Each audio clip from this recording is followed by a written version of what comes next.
Right.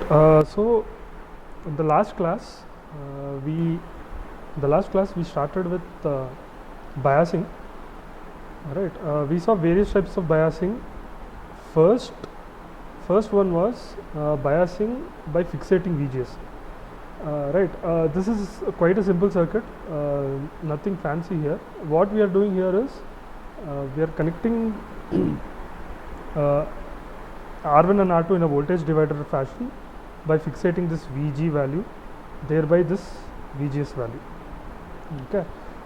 Then based on the current equation, ID equals to half mu n COX W by L VGS minus VT whole square. Okay. Now based on this, I get my ID value. But the problem with this solution is this terms mu n COX W by L and VT. Okay. Any changes in them, okay, by say for example if I increase temperature, okay, VT will actually come down. So when VT comes down, ID will increase, right? So as temperature increases, ID also increases, right? So this is not something which I have a control on, right? So I have to find ways to mitigate this problem.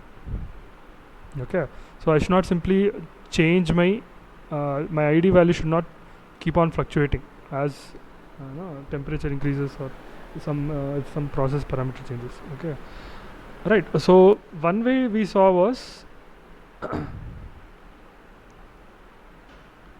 by adding a source resistor. Okay, by adding a source resistor, this source resistor which we have here, okay, it starts acting as a negative feedback. So when I apply KVL like this, okay, I get this expression VGS is equal to VG minus ID into RS. So if by chance this ID increases, okay, if this ID increases, okay, VG which is a constant which is coming from a voltage divider like this, okay, R1 and R2, okay, this VG is a constant value, right? This entire term will have to actually reduce, okay, which is essentially saying VGS has to reduce. So when VGS reduces, ID also has to reduce because the channel, no, the thickness of the channel keeps on reducing. So ID also has to reduce. So this RS which we have here forms a kind of a negative feedback, and it's called a degenerative resistance. Okay. Right. Then we saw another way to do this. See, this is the complete circuit. Okay. Wherein I used a capacitor CC1, a coupling capacitor. Then to fixate VG, I used a voltage divider configuration, R1 and R2. And CC1, the purpose of CC1 is to simple. It is blocks DC and allows CC. Okay, this is my input voltage, input signal I can say. Okay, RS is the degenerative resistance, and VDD is your simple supply. VRD is the voltage drop across RD. So gain of this amplifier would be minus 2 VRD by VGS minus VT. Okay, this we have proved in the earlier classes. Alright. Now this RD value, okay, generally what we do is this RD value should be sufficiently high, okay, to maintain saturation. Okay, so it should be sufficiently high to maintain saturation. Alright, so this is all the circuits which we have seen so far uses only one supply, VDD. Say if I have another supply, VSS, okay, like this, VDD and VSS. Same thing here, when I apply KVL like this, right, I get this equation. So VGS is equal to VSS minus IDRS. Again, same thing, if ID increases, IDRS increases, so VSS minus IDRS decreases because VSS is a constant, which is good as saying VGS reduces. So again, if VGS reduces, ID will also have to reduce.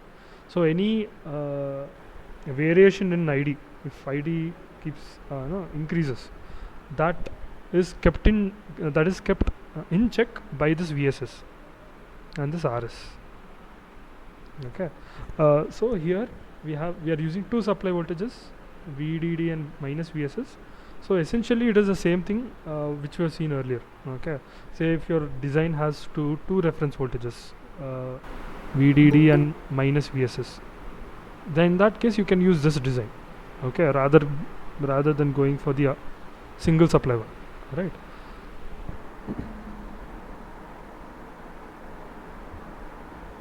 Now the last one which we saw was drain to gate feedback resistance. Here we connected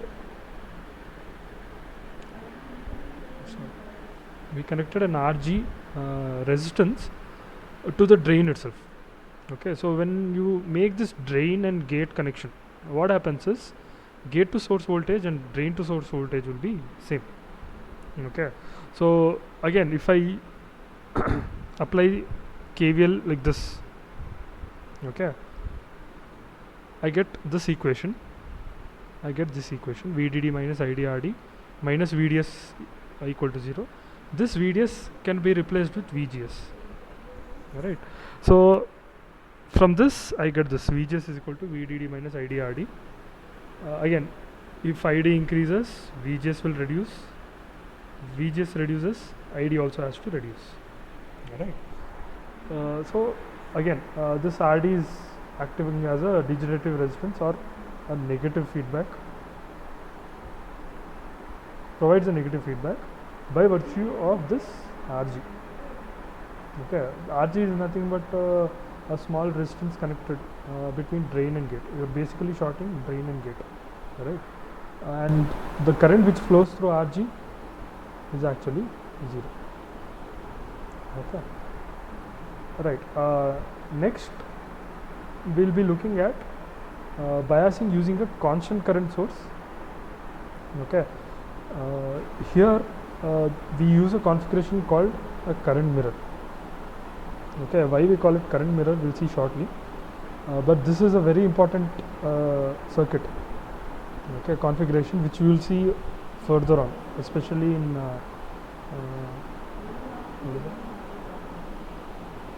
differential amplifiers. Okay, differential amplifiers, there you use a lot of current mirror. Okay. Right now, this is the circuit using a constant current source. You have VDD, you have RD, you have RG which is connected to the gate. Then at the source you have a current source which provides a current of I connected to minus VSS. Right. So the ID which is flowing through the device, okay, this ID will be same as the current which is flowing, which is provided by the current source, right? But you can't simply add a current source here. So what we do is we use a MOSFET configuration in such a way that it provides this constant I. Okay, that configuration is this. Okay, so this is your actual current mirror.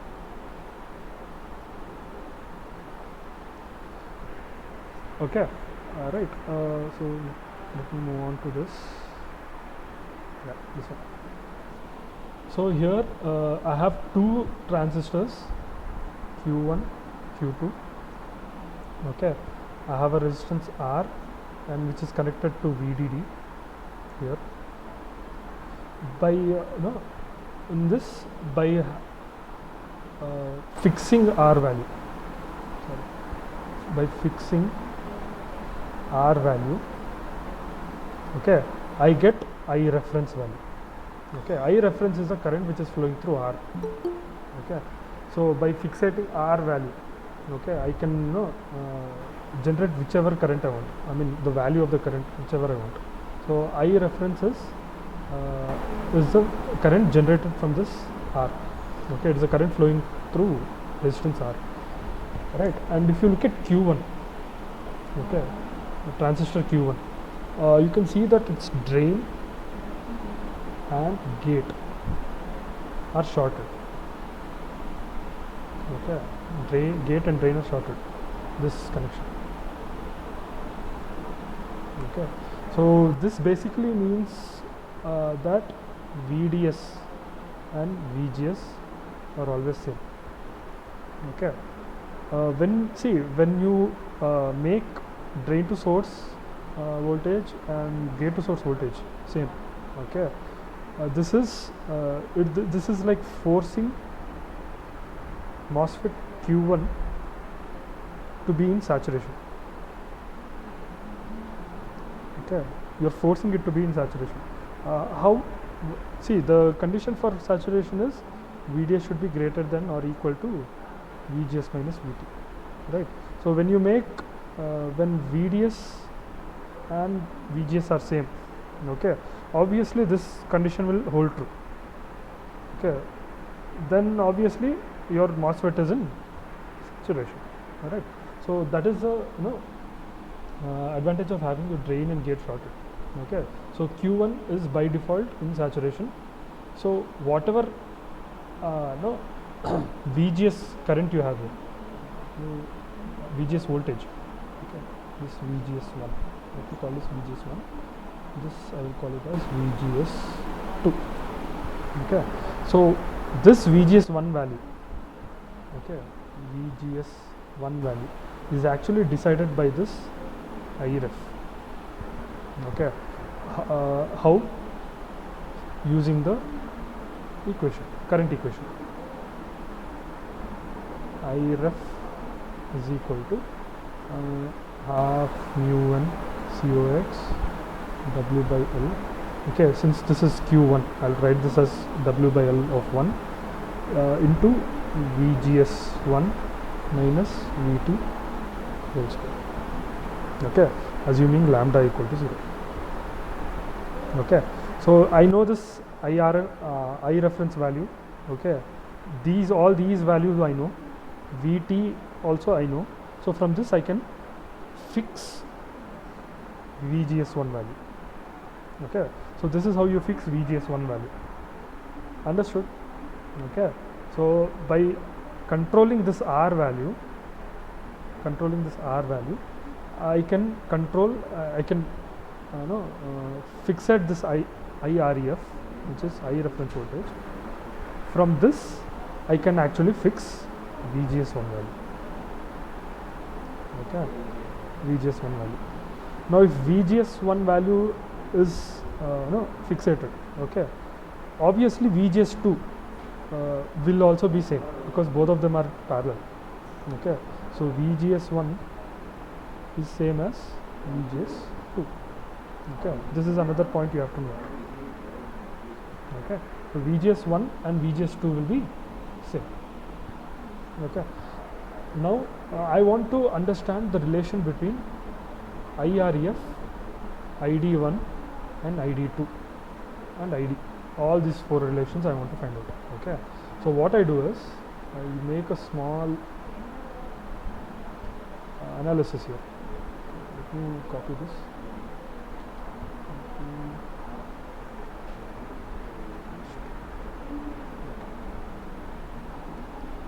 Right, so let me consider Q1 now. Okay, for Q1, say current flowing through Q1 is ID1 is half mu1 COX W by L of 1 into VGS1 minus VT whole square, assuming lambda equal to 0. Okay. Okay, so this is ID1. Say if I consider KVL like this, KVL. Okay, so what will I get?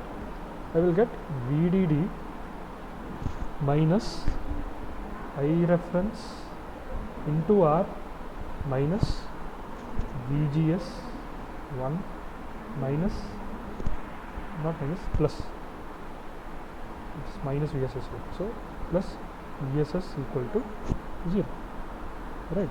So from this I can get Iref as VDD minus VGS 1 plus VSS divided by R. Okay. Now this IREF is same as ID1. I mean obviously, right?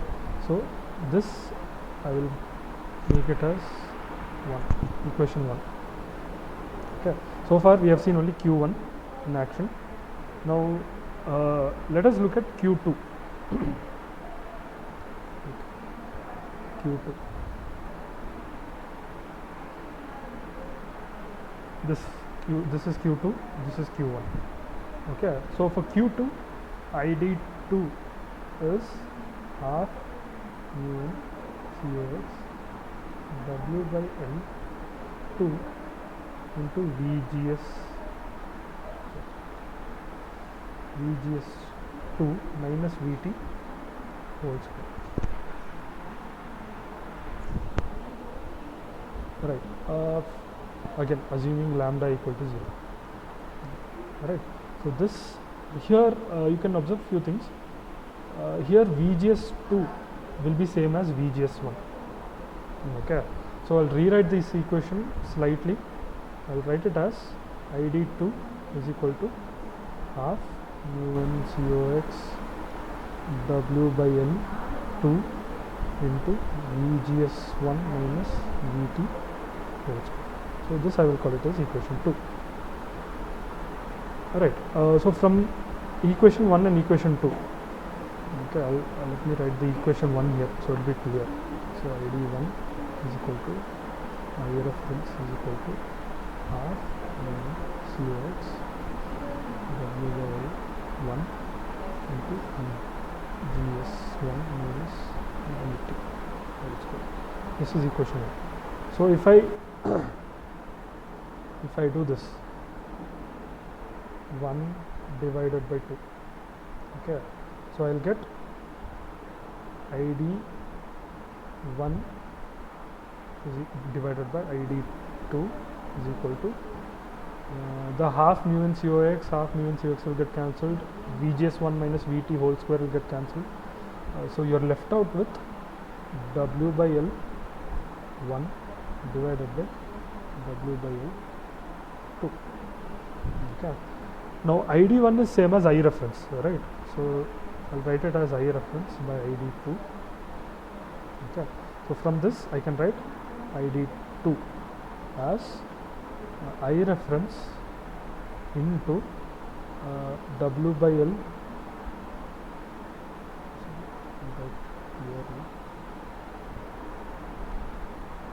W by L of 2 divided by W by L of, okay, the second MOSFET and the first MOSFET. Now if you look at this, if you look at ID and ID2, okay, how are they? Will they be same or not? Okay, if I look at ID2 and ID, if I look at ID and ID2, will they be same? These two. Tell me.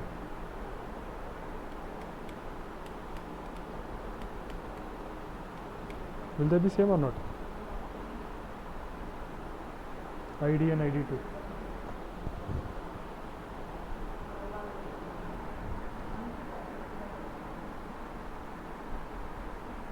Obviously they will be same, right? So this is actually ID. So this is the equation which you get from a current mirror.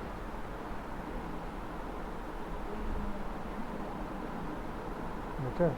So what this equation means is that I can make I can make ID to be a mirror image of I reference. Now this I reference is coming from the resistance R, remember, okay, provided provided MOSFET MOSFETs Q1 and Q2 have same W by L ratios. Okay, so I can make ID and I reference same. So what I reference is my choosing. Okay, I can choose whichever value I want by the virtue of the resistance R, right? So by doing that, I can fixate ID value also, right? Or if I don't want that, if I want a scaled version, okay, of I reference, then I can make say W by L 2 as say 2 and W by L of 1 as say 1. Okay, then your ID will be 2 times I reference. Okay, so you have this option also, right? Clear? Understood this?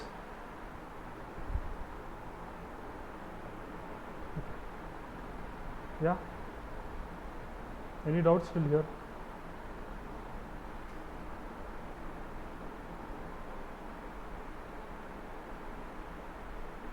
Okay, so this is your current mirror circuit. Any queries still here?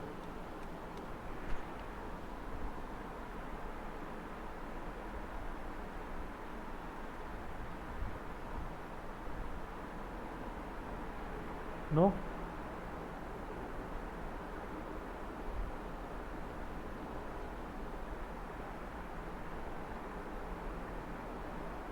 Okay, fine.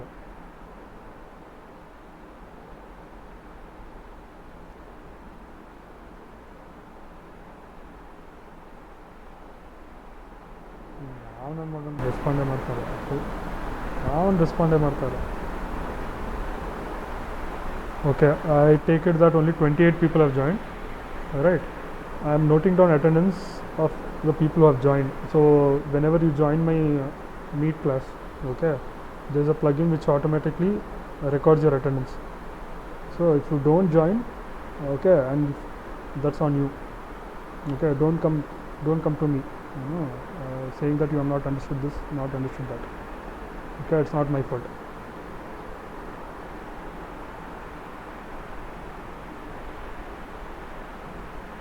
Right, now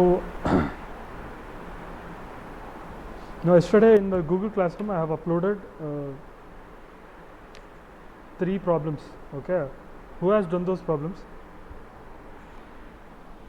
Anyone?